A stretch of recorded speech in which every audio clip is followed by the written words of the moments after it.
entitled cousin ruined his life after a family reunion. My 31 male, cousin 30 male, who I'll call Jake, has always considered himself the favorite of all the grandkids because of how our grandparents would always do stuff specifically with him. The real reason why they only spend time with him is because he lives 5 minutes from them, whereas the rest of us live in different states, me being the furthest at a 13-hour car ride. None of us know where this entitlement comes from. Even Jake's parents have called him out on his behavior, but it doesn't change. So, to the story. My grandma passed away 10 years ago, and my grandpa's getting up in age, 92, but is still amazingly healthy despite it all.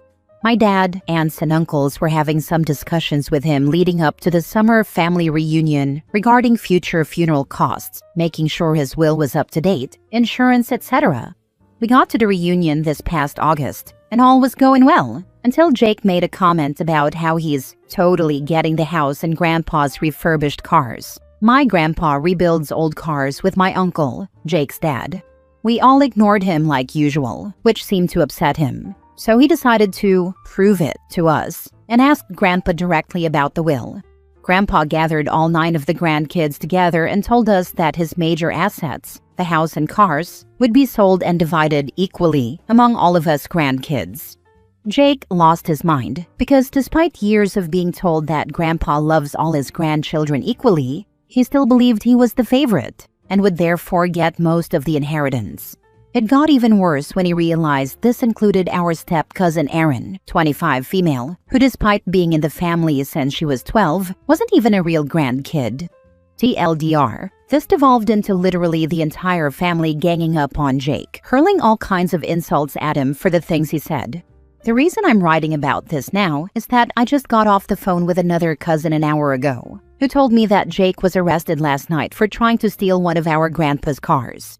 But since he never once actually helped with those things, the idiot tried to steal one that didn't even work yet. From what I've heard, Jake is currently sitting in a jail cell with his parents refusing to bail him out, and my grandpa has a meeting with his attorney on Thursday to remove Jake from the will.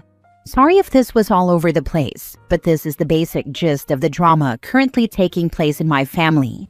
Edit. Just to clarify, Grandpa had discussed this in advance with all of his kids, my dad, aunts, and uncles. And since everyone is well established in life, they were happy to let the money from the house and car sales go to the grandkids. Everyone will still be getting sentimental items too, of course. Edit 2. None of us know why or where Jake gets his ego from. He's a college graduate, had a great job working for a local mining company. His parents are honestly my favorite aunt and uncle to hang out with. He doesn't do drugs, and he's the kind of guy to nurse a single beer for an hour and call it a night. Now for the top comments. Guess Jake isn't the favorite anymore. What a doofus. It's amazing how many people feel like they're entitled to money from an inheritance. If you get anything from a family member or friend who leaves it to you when they pass, that is a gift. It's not something they owe. You don't get to whine about what you get. I was the favorite of a great aunt with no kids. Got nothing. It all went to her brothers and sisters. I didn't care. Was just sad she was gone. When my grandmother died, she had arranged to give $1,000 to each of the grandkids. One of my uncles threw a tantrum because 2 of the cousins were conceived by my uncle in a sperm donor situation. So Tantrum Uncle tried claiming that they didn't count as family. What a freaking turd, burning bridges over $2,000. My mom is one of 8. My grandfather used to own a steel company in southern Indiana. Before my grandmother passed, there were already sticky notes on the back of all the furniture claiming it. So freaking morbid in my opinion. I live in Metro Atlanta, and all I got was my grandma's old dried-up paints, whereas my cousins who live in southern Indiana got full bedroom and dining room sets that they later sold. At least I never have to see those people again until someone dies. See, my grandma did the post-it thing herself. She would walk around her condo with you and ask you your top 5 choices ranked, and then once everyone had done that, she'd figure out the first round objects, and if people's first choices were uncontested, she'd move to second choices. Or on everyone's next visit, you'd do the second round of this. There were some things that she wanted to pass down in a particular way, like the oldest's oldest or the youngest's youngest, and larger pieces of furniture were prioritized for the people who would actually hold on to them and use them. It's why I have 2 bookcases and the corner cabinet that goes with them, an old buffet used as a console table, a dining room set, and a coffee table. One of my sisters has our other grandma's dining room set, and no plans to ever sell it, just to reupholster the chairs when she can pick a fabric. Next story. Am I the a-hole for giving my stepdaughter a reality check? My husband and I are in our late 30s and early 40s. He has a kid from a previous relationship, who I'll call Abby. She's 16 turning 17 and pregnant. From my understanding of the whole situation, it's her boyfriend's 18 and in college, and he's refusing to answer her calls. She wants to keep the baby, but thinks everyone is going to bend over backwards to help her do so. Everyone has told her multiple times that they aren't going to help her, and that she will be on her own. Abby and I have a decent relationship. I met her about 3 years ago when she was 14, and we have a civil relationship. She has a mom, so I'm just dad's wife to her mainly. Recently, she's been getting closer to me and trying to talk to me more, which was weird because normally when she does that, she wants something. After about a week, she got tired and told me what she wanted. She wants me to watch her baby during the day while she's in school. I told her no, as I have my own 2 kids to watch, twins. She got upset and said she doesn't understand why, when I had my kids, people offered to help and did things for me. And now that she's pregnant, no one wants to help her and is making her do everything herself. I explained to her that my kids were rainbow babies and that a lot of people knew we struggled with fertility and that her dad and I are adults. We had a plan, money, and a happy home for our kids, and she has none of that. I explained that nobody is going to help her because she got herself into this situation, and she's going to have to act like an adult if she wants to keep her baby. She kept screaming and saying things about how it's unfair and that we need to support her, that she needs help, and a lot of other stuff. I told her to go to someone else because no one in her family is going to help her. She got mad and kept yelling about the same thing. I told her to leave me alone, and she didn't. She kept talking about how her life is falling apart, how this pregnancy is making her parents and friends distant, and how it's not fair. I eventually got tired of her and told her that her mom thinks she's a disappointment and that no one has to help her because she got herself into this. I said if she wants help, she should ask the father, and if she can't ask him, then ask his family or someone else, because no one is going to help her the way she expects them to. She got mad and told her dad what I said. He got upset and said that it was too far, and even if I'm right, I shouldn't have said that. So, am I the a-hole?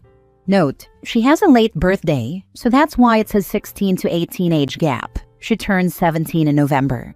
The reason I told her what her mom thinks is because she was complaining about how her mom doesn't want her at the house, and yes, her mom has told her before that she is a disappointment. Edit. A lot of you are under the assumption that no one told her the options. They have, multiple times. She is choosing to keep this baby. Her dad and I told her that if she wants this kid, she'll need to get a job, and we told her how much it will cost to raise that child. She just says, okay, and moves on. Another thing is we, her parents, do not know where the boyfriend's parents are. They have moved as they no longer feel the need to live in the school district. The boy's over 14 hours away at college, and it seems the only way to contact him is to see him, and neither I nor her dad is driving 14 hours away. Seems like her father needs to contact the college student's parents, get lawyers involved for child support. He can get a job. He shouldn't get off scot-free. He shouldn't slip away, but the point of this post is how stepmom reacted. Being a teenage single parent is a hard life and she will need help. The way this reads is that no one wants her around, which is messed up to do to a scared kid. Daughter might be a doofus, but she also needs compassion and may be steered towards resources that can or will help her. Is she assuming she's had an easy stroll? Yes. Does she deserve a nasty reality check? Yes. Should dad and stepmom have a little compassion? Also yes. Refusing to take care of her child while she's at school is entirely within your rights. Helping her find daycare should be your concern as an adult. Telling her that you deserve help because your babies were wanted and her isn't is literally telling her that her baby is worth less than yours. You can be certain that's how she heard it. This was my takeaway too. I get not everyone is able to help, but to say my babies deserve a village and yours don't is actually a pretty vile perspective. That's what bothers me. She doesn't have to watch the kid, but she seems to want this girl to suffer. She is a pregnant teenager. She is going to suffer enough. They need to at least point her in the direction of help, especially if they are so unwilling. For someone who claims to have struggled with fertility and should understand how hard having a baby is under the best of circumstances, she is pretty damned callous. Next story. Am I the a-hole because I won't make sure my half-sister is safe even though I know she's being reckless? My dad got another woman pregnant when he and my mom were expecting me. I'm 16 male and his and my mom's only kid. Emmy, 16 female, is the other woman, aka his now wife's baby. When my mom ended their marriage, my dad chose Emmy and her mom, and really didn't play a hugely active role in my life afterward. I'm pretty sure he went to jail for failing to pay child support, but my mom has never confirmed if that's true or not. There was talk at school about it, which is how I know. My dad has other kids with Emmy's mom, but this post is about Emmy. We don't like each other. I don't care about her. I never acknowledge that we're related, and I say I'm an only child when asked by people. I say I only have a mom too, because most of my life that has been true. Last year, my dad started fighting for visitation and making me go to his house more. I spent 3 overnights a month at his place, but I haven't bonded with his family, and I still don't like Emmy, and she still doesn't like me. She's jealous that I'm Dad's only son, and she believes is why he started wanting to know me again last year. I can't stand the way she talks about my mom, and I've insulted her mom right back. When I was younger, I hated her for having Dad though. Like, I really hated her.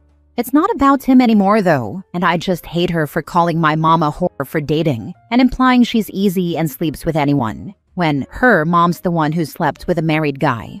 Ever since Dad started trying to work on our relationship, Emmy has been acting out and being reckless. I'm talking drinking, drugs, sex, and getting into cars with guys who drive super fast and recklessly. She goes to parties and tries to be the center of attention. I avoid most parties now because of her, but when I see her there, I ignore her. There were a couple of parties where she was close to being raped. Another time, the parents came home and found her with more than one boy, and they called her parents. My dad asked me a few times to look out for her and make sure she's not in danger because of how reckless she is, but I told him it's not my job, and I don't care about her enough to go out of my way to keep her safe. He tried to use the sister argument, but I was quick to shut it down because there's no way you could make me care for that reason. She was missing for a few days last week and turned up at some guy's house. I saw her with him outside school and didn't really pay attention to what was going on. It pissed my dad off, and he showed up at my mom's house to yell at me. I didn't care. He might have snapped enough to call time on me being at his house, which would be better for everyone. Emmy didn't come back to school after that, and I don't know if she was found okay or if something happened, and I really don't care. Which made me wonder if that's a little evil. Since, related or not, I have known her basically my whole life. Am I the a-hole? Not the a-hole. You are 16 years old, and it is not your job to look after another 16-year-old. Clearly, she is a troubled kid who needs professional help. Please save any evidence of your father yelling at you for your sister's behavior. Use that documentation to stay with your mom. A POS father demanding a minor act more responsibly than him, LOL. Not the a-hole. At the end of the day, it's not your job to look out for your dad's daughter. He's the father. He's the adult. It's his job. Honestly, had you actually had a relationship with his daughter, it would be different. But y'all have no relationship at all. And whenever y'all around each other, obviously y'all don't like each other, so I don't understand why he thinks you should be looking out for her. If he knows she's having troubles, issues, acting out, then him and her mother need to be the ones taking steps to make sure she's safe, or getting her the help she needs. Honestly, I wouldn't want to help her either if she was running her mouth about my mom like she does yours. I almost want to say she's just acting out, because she's butthurt that she doesn't have your dad all to herself anymore. This all started when Dad was first trying to fix his relationship with me. So I think it is related, but not about not having him all to herself, but sharing him with me specifically, even though I never wanted him. Sounds like a quick enough fix then. It all started with that. I hope your dad gives up on chasing you. It's ironic that she's behaving exactly like she says your mom does. The girl has a long shopping list of issues. Tell your dad you're going to do one thing to look out for her. Tell him to get her help. Because obviously he's being just a crappier father to her than he's been to you. And he wasn't even around for you at all. You're not the a-hole. You're not her keeper.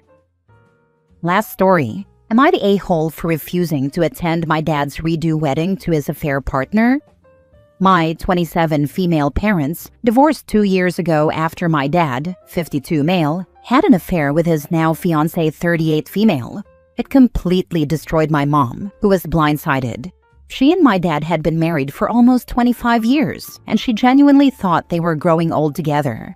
When the affair came out, she spiraled, moved in with my aunt for a while, started therapy, and has slowly been trying to rebuild her life. Now my dad is getting remarried.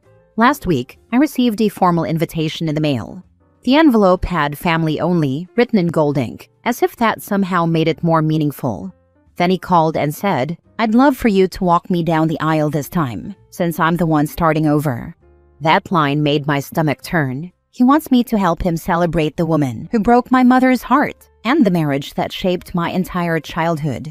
I told him, as calmly as I could, that I won't be attending a wedding that celebrates the person who blew up our family. He got defensive and said I was punishing him for finding happiness, that I needed to move on like he did. My siblings are split. One plans to go because they don't want more drama, while the other refuses for the same reasons I do. I love my dad, and part of me misses the closeness we once had, but this just feels wrong.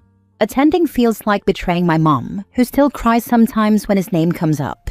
I told him I hope he's happy, but I can't play the part of supportive daughter in this story. He hasn't spoken to me since. Am I the a-hole for refusing to go to his redo wedding? Actions have consequences. You don't owe attendance at a wedding built on betrayal. He's confusing your lack of participation with punishment. It's actually self-respect. I know a lot of people say when you cheat on your spouse, it doesn't involve the kids. That you didn't cheat on them, but I truly believe this is wrong. When you cheat, you are cheating on your wife and kids. You are blowing up your entire family and their lives. Not the a-hole. He cheated on his wife and also on his kids, in my opinion. Please do not attend this wedding. Please spend the day doing useful, positive, beautiful, fun activities with the good people of and in your life. Of course, there will be upset people wanting to inflict consequences or question you regardless of what you choose. So make sure your choice is something you can explain and feel good about. Your mom and you are not the a-holes.